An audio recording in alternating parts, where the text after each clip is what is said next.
There's a special kind of cold that hits you when you realize your own family is the predator.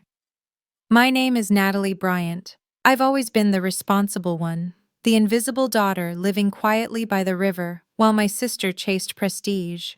I was fine with that until the day I received an email.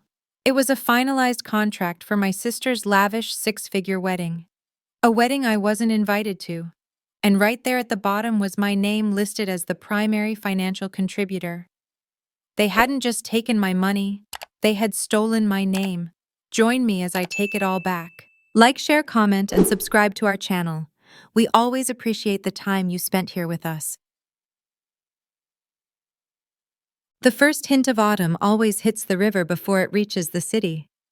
From my apartment window, I can see the cypress trees across the water, trading their deep green for a rusty brown, a daily reminder that change is inevitable. My name is Natalie Bryant, and I'm an event designer. Not the kind you see on reality TV, all drama and diamond-encrusted clipboards. I'm the one who makes sure the lighting is warm, the music flows, and the night feels effortless. My small apartment here in Raleigh, with its exposed brick and slightly warped hardwood floors, is my sanctuary. It's simple, it's mine, and it's paid for with work. I'm proud of work built on honesty and a creativity that doesn't need a filter. I've always valued the tangible, the real. Maybe that's why I never fit in with my own family. My parents, Diane and Michael Bryant, don't value the real. They value the perceived. They're climbers always eyeing the next rung of the social ladder, and their masterpiece, their greatest asset, is my younger sister, Vanessa. Vanessa lives her life through a 1080p lens, a curated stream of brunches, designer bags, and effortless charm. She's the sun, and I've always been the shadow. I'm Natalie, the responsible one, the invisible daughter, the one they call when the car breaks down or when they need a quiet, competent favor, but never the one they boast about at cocktail parties. I'm the reliable beige background that makes Vanessa's sparkle seem even brighter. I thought I had made my peace with that. I thought I had built a life far enough away from their orbit that it didn't matter. That illusion shattered on a Tuesday. I was drowning in swatches for a corporate gala, the scent of fresh coffee and sawdust from the wood samples filling my apartment. My laptop chimed with the new email, a routine sound that usually meant a vendor confirmation or a client query. The subject line was just a string of numbers, a file reference. But the sender was Bell Mead and Coney Venues. High-end. Very high-end. I opened it assuming it was a mistake, a misdirected B2C promotion. It was not. It was a finalized contract, a confirmation of services for a wedding. We are delighted to confirm the full prepayment of the Grand Magnolia package for the nuptials of Vanessa Bryant and Mr. Alistair Finch. My coffee cup hovered halfway to my mouth. A cold prickle like ice water traced its way down my spine. Vanessa was getting married. To Alistair Finch, I knew the name. Everyone in the state knew the name. Finch Textiles. Old money, big prestige. Of course she was. That was the part that made a sick kind of sense. But I scrolled down past the floral arrangements that cost more than my car, past the menu descriptions dripping with truffle oil and champagne reductions. I scrolled until I hit the financial summary, and there, listed as primary contributor, was my name. Natalie Bryant. Alongside my name was my bank account number and a transaction summary indicating a payment, a massive one, that had supposedly been made in my name. The air left my lungs. Shock is too small a word. It was a full-body vacuum. I wasn't just uninvited. I was uninformed. I wasn't a guest. I was the funding. Betrayal felt hot and acidic in my throat. I stared at the numbers, my mind flashing through a highlight reel of 1,000 tiny cuts. Me babysitting Vanessa so our parents could attend a fundraiser. Me co-signing for Vanessa's first apartment because her influencer career wasn't liquid yet. Me quietly paying off the credit card Diane accidentally used in my name, the one she promised was just for emergencies. All the years of being dismissed, of my achievements being met with a polite nod, while Vanessa's staged selfies were met with roaring applause. It all clicked into place. This wasn't a mistake. This wasn't an oversight. This was the logical, monstrous conclusion to my entire life's role. I wasn't just the invisible daughter. I was the family bank, the secret collateral for their ambition. The contract stared back at me, clinical and cold. This wasn't just about the money, though. God, the money was terrifying. This was about my name, my reputation, my life. They hadn't just taken my savings, they had stolen my identity to purchase prestige. This was calculated. This was theft. And as the initial wave of nauseating shock began to recede, it was replaced by something cold and hard. A single clarifying thought. They thought I would just take it. They were counting on me to be the responsible, quiet one, to swallow the poison and smile just like I always had. My hands were shaking, but not from fear. Not anymore. I closed the laptop, the sudden silence of the apartment deafening. I grabbed my keys, my jacket. I had to see their faces. I had to hear the words. I drove toward my parents' house, the same route I had taken 1,000 times, but this time a dark, unfamiliar certainty gripped the wheel. This ends now. I would confront them. I would demand answers. But a small, hollow pit of dread opened in my stomach. What if they don't even bother to lie? What if they look me right in the eye and tell me it's just my contribution to the family? What if they finally admit once and for all that to them, I was never a person, just a resource to be spent? The door to my parents' house swung open before I even finished ringing the bell. My mother, Diane, was already smiling, that bright, brittle smile she reserved for garden club members and people she wanted to impress. It faltered slightly when she saw my face. "Natalie, what a surprise. You look pale, dear." She didn't move to let me in, just stood there, a perfectly maniciled gatekeeper in a cashmere sweater. "Michael, Natalie's here." My father appeared from the den, reading glasses perched on his head. "Nat, everything all right?" Their coordinated casual greeting was a performance, and I wasn't in the mood for theater. I pushed past my mother, the contract email open on my phone. "Who is Alistair Finch?" I asked, my voice colder than I intended. Their reaction was instantaneous and practiced. My mother's hand flew to her pearls. "Why, that's Vanessa's fiancé. It's wonderful news, isn't it?" "A Finch," my father beamed. "Top-tier family, Nat. We're so proud of her. She really manifested this." I held up the phone. "Then why am I paying for her wedding?" The shift was like a weather front moving in. The fake warmth evaporated, replaced by a chilly defensiveness. "Don't be so dramatic, Natalie," my mother said, waving a dismissive hand. "We were going to tell you. Vanessa just wanted all the details finalized. It's a matter of family pride. She's your sister." I stared at them, incredulous. Pride. "You took my money. You signed my name. That's not pride, that's fraud." My father stepped forward, adopting his reasonable patriarch tone. "Now listen. It was a simple strategic move. Vanessa needed to look professional to show the Finches that she comes from a family of means. It's just positioning. Alistair's family appreciates that." The gaslighting was so complete, so automatic, I almost reeled. They were admitting it, but dressing it in the language of a business merger. "It's not positioning when it's my life savings," I said, my voice shaking now. "This is my name on the line." My mother sighed, as if I were a particularly slow child. "Oh, Natalie, you've always been so literal. It's just money. You're responsible. We knew you'd understand. Vanessa said you'd want to help her look her best. We're all a team." That's when I saw it. The complete and total isolation. It was me against them. They weren't just enabling Vanessa. They were active, willing participants in her manipulation. I was the family utility, and I had just malfunctioned.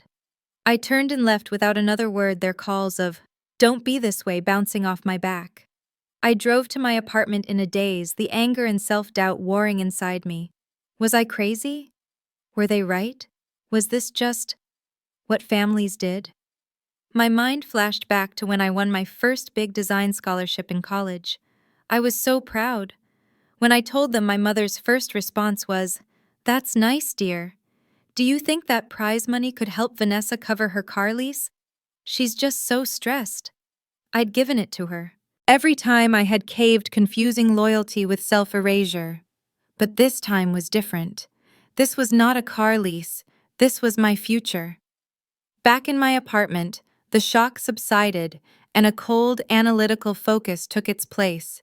If they were this brazen, the email was just the tip of the iceberg. I sat at my desk, not as Natalie the daughter, but as Natalie the investigator. I pulled my credit report. My stomach dropped. It wasn't just a single payment. A new line of credit had been opened in my name 3 months ago, co-signed, using a forged digital signature.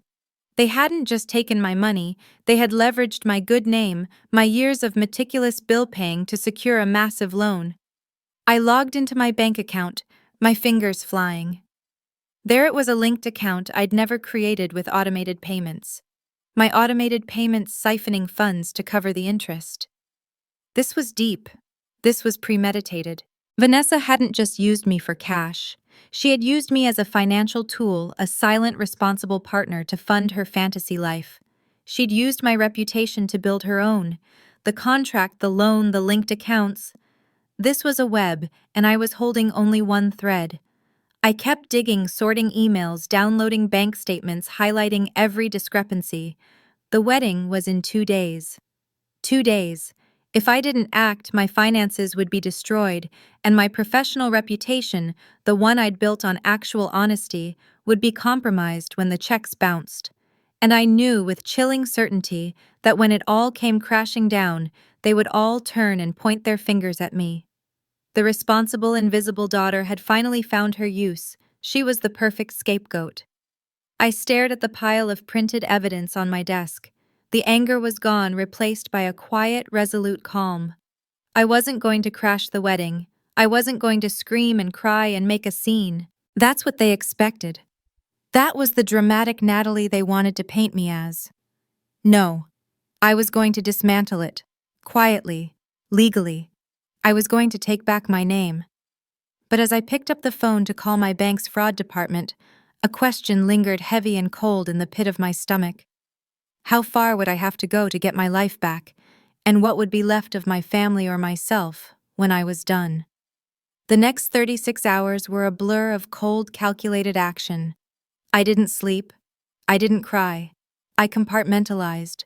My first call was to my bank's fraud division, armed with the evidence I'd gathered. I was methodical, walking the agent through the forged line of credit, the unauthorized linked account, the massive transfer to Belle Meade and Compi venues. The account was frozen immediately. Next, I spent 3 hours with an emergency financial lawyer, a woman with iron gray hair and a gaze that could cut steel. She reviewed my printouts, listened without interruption, and then laid out my options. "You have a strong case for identity theft and fraud, Natalie," she said, her voice flat. "We can reverse the charges. We can file an injunction. We can reclaim what was stolen." I was clear in my instructions. I wanted my name scrubbed, my credit restored, and my money returned.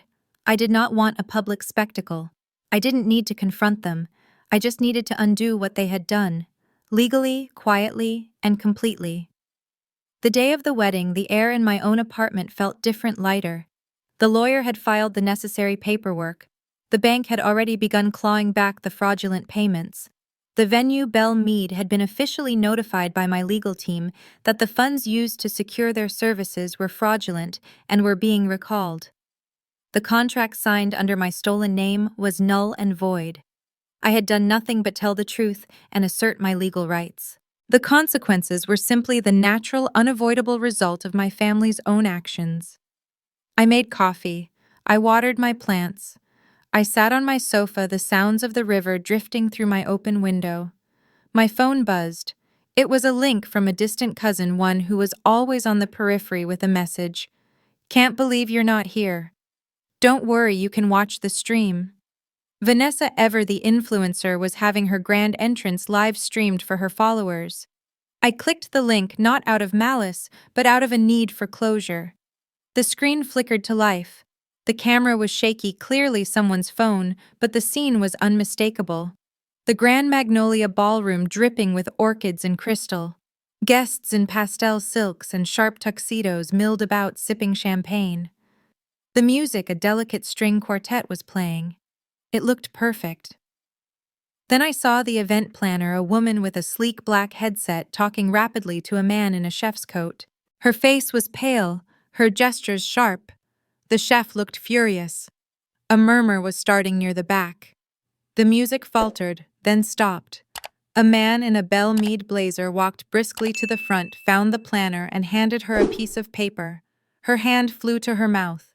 The stream's audio was spotty, but the visual was crystal clear. The planner approached my mother, who was holding court by the 5-tiered cake. I watched her lean in, her smile frozen as the planner spoke. Diane's face went from smug to confused to an ugly mottled red. She grabbed my father. Then I saw Vanessa. She was standing at the top of the grand staircase, a vision in white lace, ready for her triumphant descent. She beamed, waiting for her cue. But the music didn't restart. Instead, her planner was now marching toward her, phone in hand, looking terrified. Vanessa's smile tightened. She said something, and even from a distance, I could see the imperious tilt of her head. The planner showed her the phone. And there it was. The moment the performance shattered. Vanessa's shoulders slumped. She looked, for the first time in her life, small. She wasn't looking at the guests, she was looking for our parents, her face a mask of disbelief and pure, unadulterated panic. I felt nothing. No, that's wrong. I didn't feel the bitter vindication I thought I would. I didn't feel the schadenfreude, the gleeful rush of revenge. I just felt a profound, quiet release. I was watching a building collapse, a building built on a rotten foundation, and I was simply glad I wasn't inside it anymore. This wasn't my drama. I hadn't created this chaos. I had just refused to be its foundation. My growth wasn't in the victory. It was in the realization that I didn't need to be in the room to win. My self-respect wasn't something they could vote on. It was something I owned. The public drama was theirs, the panicked guests, the whispering, the frantic phone calls. My private drama was over. I had clarity. The live stream was pure chaos now. Guests were looking at their phones, whispering. The planner was openly arguing with my father. Vanessa had crumpled onto the top step, her veil covering her face, her brand imploding in real time. I watched for another moment, seeing not a family, but a group of co-conspirators whose plan had just spectacularly failed. My moral compass was clear. I had protected myself, my business, and my name. I had chosen resilience. I had chosen freedom. With a calm, steady hand, I reached forward and closed the laptop. The connection was severed. The room was quiet again, filled only with the sound of the river and my own steady breathing. I was finally completely on my own side. In the days that followed, I didn't need a live stream to know what was happening. The digital autopsy of Vanessa's perfect life was swift and brutal. The local society blogs, which had breathlessly anticipated the wedding of the season, were now feasting on its spectacular collapse. Anonymous guests leaked details of the chaos, the caterer demanding payment, the string quartet packing up mid-song, the Finch family allegedly slipping out a side door, their faces like stone. Vanessa's influencer platform, her entire source of income and identity, was hemorrhaging followers. The comment sections, once a river of heart emojis, turned toxic. "Guess the bank of Natalie closed," one read. "All prestige, no substance," read another. Her most prominent brand sponsorship, a luxury skincare line, publicly severed ties, releasing a statement about valuing transparency and integrity. It was a complete and total implosion carried out by the very public she had courted. I watched all this unfold from the quiet of my apartment, and I felt a profound sense of sorrow, but not for the reasons one might think. There was no joy, no, "I told you so." Seeing her digital persona torn to shreds wasn't a victory, it was just ugly. I realized that my goal was never to see her punished, only to stop being her victim. Her prestige was hollow, built on my credit and our parents' ambition. My work was real, tangible, built on late nights and honest contracts. The schadenfreude I was supposed to feel never materialized. Instead, I just saw a deep, pathetic emptiness, a void where her character should have been. I was grieving the loss of a sister I never really had while processing the betrayal of the family I thought I knew. I had asserted my agency not with cruelty, but with simple, undeniable truth. I had just wanted my name back. The public humiliation was a consequence they had created. Then, of course, came the phone calls. They started as a barrage of blocked numbers which I ignored. Then came the texts, first from my mother. "You have destroyed this family. You have humiliated your sister. How could you be so cruel?" Then my father, "You need to fix this. You need to call the bank and tell them it was a misunderstanding. This is not how we handle things." The gaslighting was desperate now, frantic.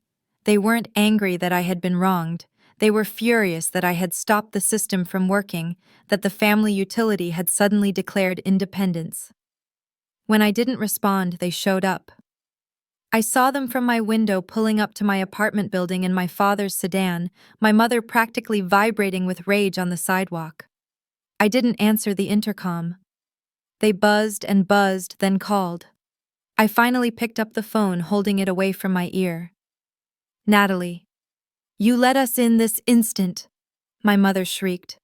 "I won't," I said, my voice quiet but steady. "There's nothing to discuss."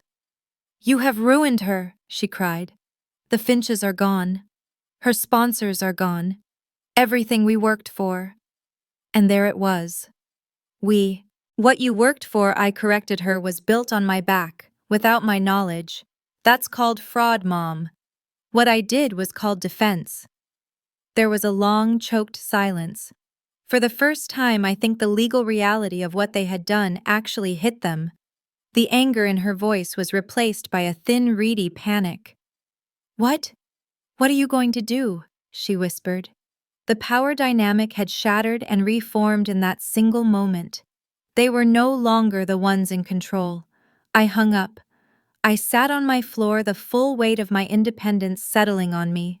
It felt heavy, but it was a solid, good kind of heavy. It was real. Later that evening, Mrs. Gable, my old neighbor from across the river, called.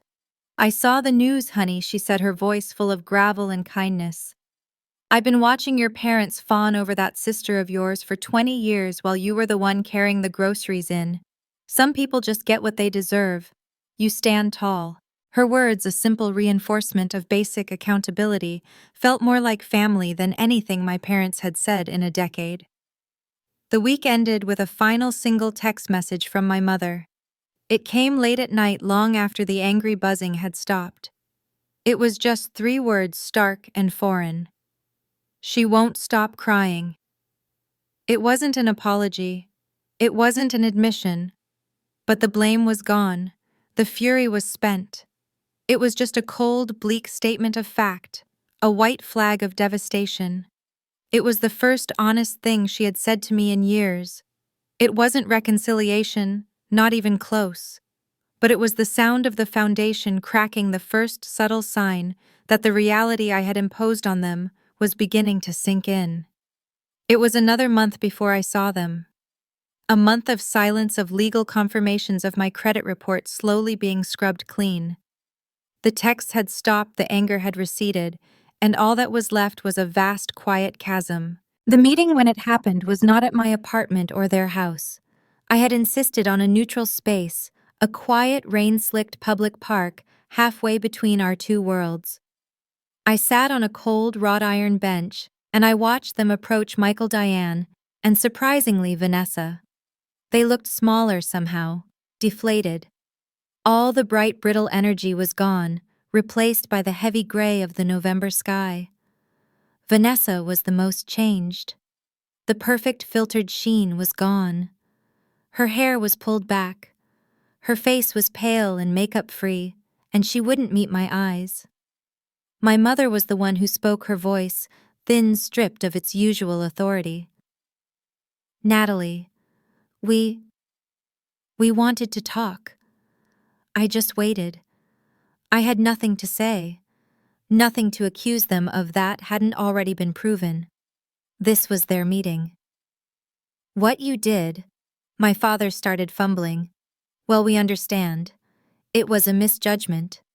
A terrible misjudgment on our part. It was a weak, watered-down word for what they had done, but it was a crack in the dam. We thought we were helping your sister, my mother whispered, looking at her hands. We lost our way. We lost sight of what was right. I looked at Vanessa. She finally looked up, her eyes red. I'm sorry, Natalie. She mumbled the words sounding foreign on her tongue. I always just... It was easy. You were always so responsible. I took it. I took everything. And I'm sorry I used you. It wasn't eloquent. It wasn't a grand cinematic apology. But it was the truest, most broken thing I had ever heard her say. I nodded once. I'm not here for apologies, I said, my voice as calm as the river behind me. I'm here to tell you what happens now. I laid out my boundaries not as requests, but as facts. My finances were mine. My name was mine. I would not be a resource, a safety net, or a secret. I would be a daughter and a sister if they were willing to respect what that meant, but I would never again be their invisible foundation. They didn't argue. They just nodded, humbled and exhausted. In the weeks that followed, I saw the true shape of my independence. My business, once a modest success, began to thrive. It turned out that having my name cleared and my finances secure gave me a new focused energy. I took on a large charity gala, the kind of event my mother always dreamed of attending, and I executed it flawlessly. My creativity felt unbound. I wasn't just Natalie the responsible one. I was Natalie Bryant the designer. My work spoke for itself, built on integrity and a clear vision. I found myself breathing easier, walking taller. My relationships felt healthier because they were chosen. I had coffee with friends. I reconnected with my aunt. I even had a few quiet, stilted phone calls with my father where we talked about the weather, the news, anything but what had happened. It was a start. I often stand by my window now watching the river. I think about resilience, about what it really means. It's not just about bouncing back. It's about rebuilding on a stronger, more honest foundation. I had to tear my family down to its studs to find out what, if anything, was real. What I found was that my own worth was never up for negotiation. My agency wasn't something they could grant or take away. I'd had it all along. I had just been taught to give it away for free. The American values of personal freedom and integrity aren't just high-minded ideals. They are practical, necessary tools for survival. My family had mistaken entitlement for love and exploitation for support. I had finally learned to separate them. There is a deep, quiet peace in my apartment now. The betrayal has left a scar, but it no longer aches. It's a reminder of what I'm made of. I don't know if my family will ever fully heal or if we will ever be normal. But the dynamic is forever changed. The power rests where it belongs, with the truth. I am no longer the invisible daughter, the secret collateral for someone else's prestige. My life is my own, built by my own hands, and it is whole. I see the light hit the water, and I feel a profound sense of closure, of justice, served not by revenge, but by reclamation. I am empowered. I am at peace. And for the first time, I am truly, completely free. And with that final quiet realization, Natalie closed a painful chapter and began a new one, finally free. What did you think of her decision to reclaim her life? We read every single comment and want to know your thoughts. If you appreciate stories of justice and empowerment, be sure to subscribe for more. Thank you for listening. This has been a story from Revenge Hour. We'll see you next time.